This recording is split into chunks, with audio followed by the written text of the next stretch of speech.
Hey guys, balik lagi dengan Koko. Kalau dari kemarin kamu kepengen beli smartphone lipat, tapi mikir bakalan baterainya boros, atau ngecasnya nggak cepet, terus cover screen-nya kekecilan, hingga ke masalah lipatan layarnya. Nah, mungkin smartphone ini bisa jadi salah satu solusinya. Ini dia Oppo N2 Flip. Smartphone lipatnya Oppo ini akhirnya rilis resmi juga di Indonesia. Apalagi dengan optimalisasi cover screen-nya dengan bisa akses semua aplikasi. Apakah kamu jadi tertarik atau enggak dengan smartphone lipat? Tonton videonya sampai habis ya. Oke, Oppo Find N2 Flip. Yang paling mencolok jelas cover screen-nya ini. Dengan cover screen segede ini, kamu bisa melakukan banyak hal daripada cover screen yang kecil. Jadi kita bahas dari cover screen-nya dulu. Lewat cover screen, widgetnya bisa akses kamera, cuaca, event reminders, timer, media player, WhatsApp, recorder, dan wireless earphone. Selain itu tentu bisa untuk akses notifikasi dan shortcut ke beberapa settingan aja. Layar yang gede ini juga memudahkan untuk preview kalau mau selfie. Dan enaknya tuh, kamu bisa selfie dengan kualitas main kameranya. Mau lihat hasilnya pun juga langsung bisa di cover screen-nya. Jadi memang ngebantu banget kalau ada layar segede ini di covernya. Dan kalau kamu dari kemarin sudah sering lihat IG kami, gimana cover screen-nya ini bisa dipakai buat main game. Kali ini saya spill nih caranya. Gampang kok, kamu tinggal install aja cover screen di Play Store. Nah, aplikasinya memang free, tapi kalau mau bisa akses beberapa fiturnya yang lebih menarik, kamu bisa langganan tuh. Terbilang murah karena cuma 46 ribuan aja, tapi bisa jalanin semua aplikasi di cover screen-nya ini. Contohnya mau dipakai buat nonton YouTube bisa, sampai dipakai untuk main game pun juga bisa. Cuman ya kalau buat main game kan pasti nggak nyaman karena layarnya yang kurang gede. Namun jujur karena adanya aplikasi ini saya jadi jarang ngebuka smartphone-nya. Jadi kerasa lebih simpel aja gitu dan nggak sering buka tutup si N2 Flip-nya. Walaupun secara hints atau engsel juga sudah dijamin oleh Oppo dan sudah lolos uji hingga 216.000 kali buka tutup. Karena habis ngomongin engsel langsung lanjut aja ke layarnya kali ya. Ya, salah satu yang bikin saya penasaran ketika smartphone ini dulu diperkenalkan yaitu lipatan layarnya. Layar LTPO 6,8 inch i6 AMOLED dengan rasio 21:9, refresh rate 120Hz ini memang menawarkan pengalaman yang menyenangkan ketika memakainya. Dan yang membuat saya amazed ya si lipatannya ini loh. Di Oppo Find N2 Flip itu lipatannya hampir nggak kelihatan. Hampir ya. Jadi ya masih kelihatan kalau diperhatikan sekali. Cuman dengan kayak gini aja saya sudah puas. Nggak ganggu ketika lagi nikmati konten video. Terus lipatannya ini bener-bener rapet. Jepit kertas gini bisa banget. Kalau kualitas layar mah udah jelas nice banget lah. Layar AMOLED, terus brightness 1600 nits, puas banget. Mau di indoor atau outdoor juga nggak masalah, ke handle semua. Dan berkat anti-reflection film sehingga mengurangi glare hingga 5 kali jika dibandingkan dengan smartphone lipat lainnya. Lanjut lagi ke kamera. Saya sebenarnya hampir nggak ada ekspektasi lebih di kualitas kameranya. Karena mengingat smartphone lipat lainnya yang memang kualitas kameranya yang nggak begitu wow. Tapi ternyata Oppo tuh ngasih kualitas kamera yang cakep banget. 50 megapiksel main kamera plus 8 megapiksel ultra wide kamera untuk kamera belakang dan 32 megapiksel pada kamera depannya.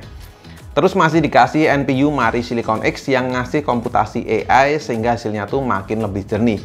Nah, ngomongin hasilnya di mode auto saya bisa bilang Oppo Find N2 Flip ini memang terbaik di kelas smartphone lipat. Dynamic range-nya luas, detailnya juga bagus, serta AI-nya tuh bisa deteksi objek dengan bagus pula.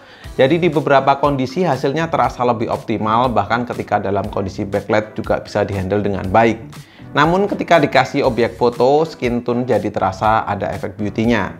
Tapi kalau di kondisi cahaya yang pas, hasilnya juga tetap bagus. Kurangnya kalau jepret momen yang rada cepet aja, di saya jadi rada bayang gini.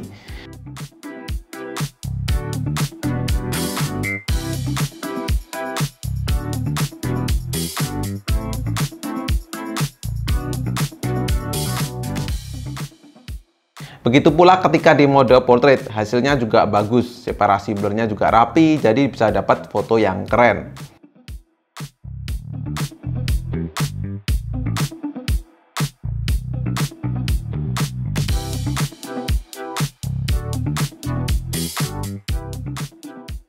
Di mode ultra wide pun juga hasilnya tetap bagus, warnanya juga sama kayak di mode auto tadi, bedanya cuma di dynamic range dan detailnya aja yang berkurang. Tapi kalau mau di-post di sosial media sih nggak ada masalah sama sekali.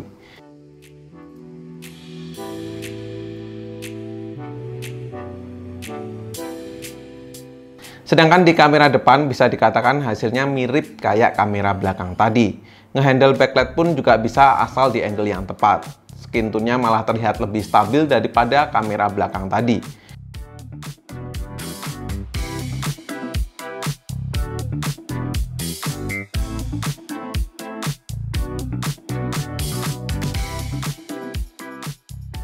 Nah, enaknya kalau kamu pakai smartphone lipat gini, kamu juga bisa pakai kamera belakang tuh untuk selfie. Terus bisa juga pakai mode flex form fotografi, jadi nggak perlu pakai tripod. Ada juga mode dual screen preview yang dimana cover screen-nya juga jadi preview untuk foto juga. Dan yang paling menyenangkan buat saya sendiri yaitu mode camcorder, jadi bisa ngerekam lebih fleksibel lagi. Selain itu, kamu juga bisa explore lebih dengan banyak mode pilihan, kayak expand untuk hasil yang lebih lebar, terus masih dikasih mode pro yang ngasih opsi hasil RAW dan RAW+. Puas-puas dah tuh buat kamu yang doyan fotografi. Nah, lanjut untuk foto di malam hari, saya juga suka dengan beberapa hasilnya. Detailnya masih dapat, warnanya juga terlihat natural, nggak terlalu saturated.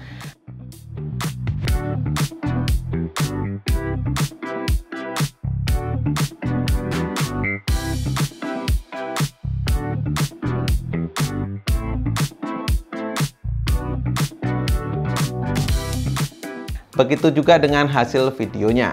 Hasilnya juga bagus, noise-nya sih minim ya kalau dilihat.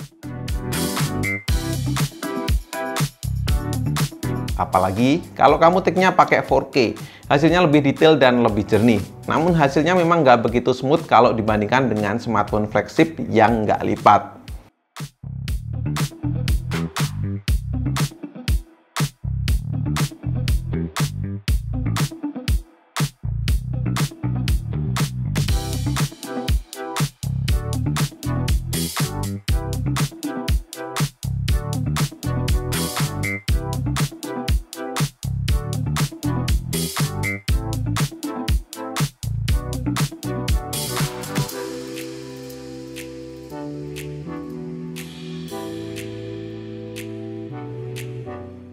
Jadi overall untuk hasil fotonya sih memang bisa diandalkan untuk ambil segala momen, terlebih perekaman videonya yang bisa untuk ambil video ketika malam hari sekalipun. Mungkin tinggal tunggu pembaruan update aja supaya hasilnya lebih baik lagi. Lanjut sekarang ke bagian performa. Dan kenapa performa saya ngomonginnya di bagian akhir? Alasannya sebenarnya cuma satu sih.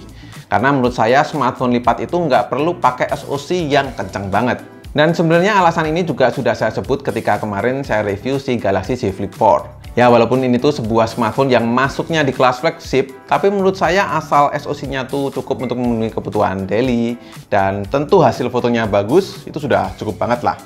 Tapi balik lagi ke Oppo Find N2 Flip. Smartphone ini dibekali oleh sebuah SoC MediaTek Dimensity 9000 Plus yang dimana ini berfabrikasi 4 nanometer. Sehingga si N2 Flip itu selain punya performa yang ngebut, tapi tetap minim konsumsi daya. Saya pakai sendiri untuk aktif di sosial media, nonton YouTube, dan sesekali main game Mobile Legends masih bisa tuh tahan sampai 12 jam. Ya tentu itu juga karena baterainya berkapasitas 4300 mAh, dimana ini juga sudah didukung oleh pengisian cepat 44 Watt SuperVOOC. Jadinya kalau begini, Oppo Find N2 Flip tuh jadi sebuah smartphone lipat dengan baterai gede dan pengisian tercepat untuk saat ini. Dari segi performa saya nggak akan ngomong banyak, yang jelas kalau kamu gemar main game Mobile Legends, Oppo Find N2 Flip tuh bisa dapat settingan refresh rate high dengan grafik ultra.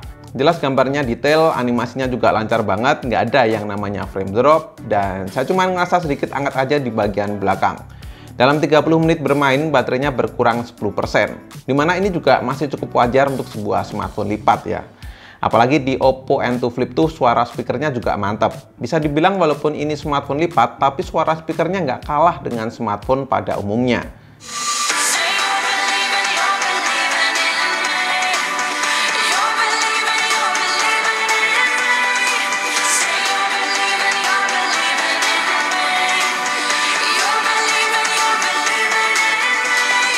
Terakhir, yang bikin saya nambah kepercayaan pakai smartphone lipat ya karena adanya Oppo Find N2 Flip Premium Service. Jadi dapat Oppo Care Plus nilai 1,5 juta, refresh service penggantian anti gores sebanyak 2 kali selama 1 tahun, dan masih banyak program lainnya. Nah, ketersediaan case-nya pun juga sudah banyak, jadi nggak perlu takut kalau mau cari case cadangan lainnya.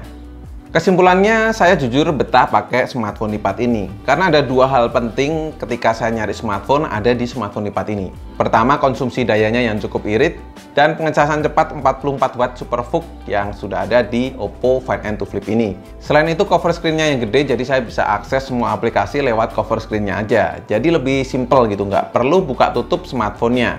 Dan tentu aja kualitas kameranya yang nggak perlu diragukan lagi ketika kamu butuh untuk posting di sosial media.